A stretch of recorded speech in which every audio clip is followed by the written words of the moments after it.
From Washington, this is VOA News.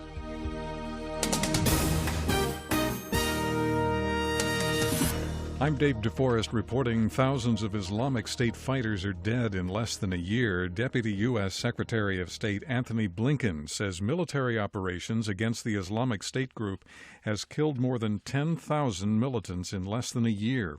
Blinken made the statement to a French radio audience. Meanwhile, in Washington, White House spokesman Josh Earnest said the Islamic State group is recruiting overseas to replenish its forces. The Pentagon says the case of live anthrax spores accidentally shipped to commercial and military labs in the U.S. and overseas is much worse than first reported.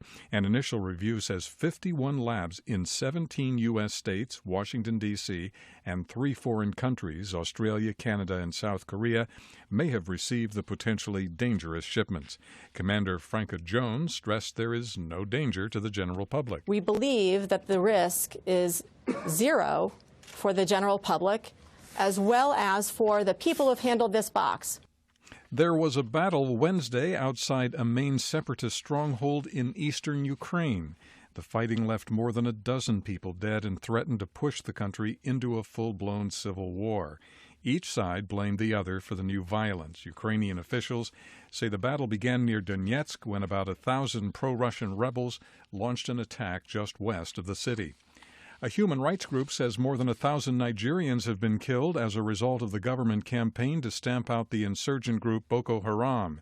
Amnesty International says its researchers found more than 1,200 people have been executed since 2009 during raids by the Nigerian military. It says at least 7,000 died in custody. This is VOA News.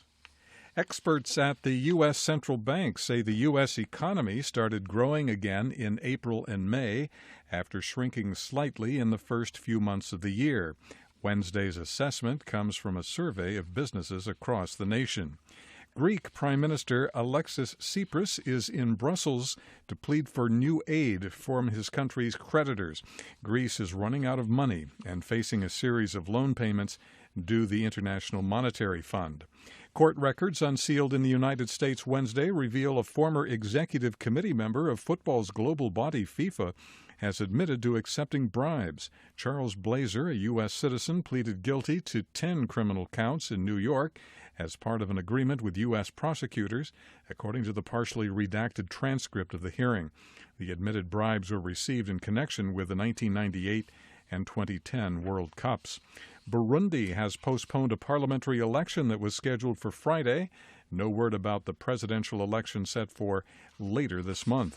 Afghanistan's intelligence agency says it has arrested 2 alleged organizers and planners of an attack on a Kabul guest house that killed 14 people. Ayesha Tanzeen reports. Afghanistan's National Directorate of Security says the deadly attack on Kabul's Park Palace guest house last month was carried out by a man called Idris, who was sent to Kabul from Peshawar by the Haqqani network, one of the deadliest groups under the Afghan Taliban. 2 men, Ghulam Aziz and Abdul Wakil, who helped the attacker get inside the guest house, were arrested Wednesday in Kabul. The Afghan NDS says the plan was supervised by a 4th man in Peshawar, Qari Abdullah, believed to be a Haqqani network commander. Aisha Tanzim, Islamabad. UN officials are calling for search operations to continue in Asian waters for smugglers' boats thwarted from getting their human cargo to Malaysia. Steve Herman has more. Myanmar says it is set to begin processing more than 700 boat people it rescued off its coast earlier this week. Officials near the western border town of Mongda told VOA the refugees, including more than 70 women and 40 children, were being brought to an immigration center near the town of Tongbyo. The authorities say the process will take 3 days before officials can determine the status of the people and decide what to do with them. Steve Herman, Bangkok. Chinese rescuers are searching for more than 400 people still missing after a passenger ship overturned Monday in the Yangtze River. State media say only 14 people have been rescued. 26 people are confirmed dead. Workers are frantically trying to cut through the hull of the ship in an effort to find trapped passengers. I'm Dave DeForest.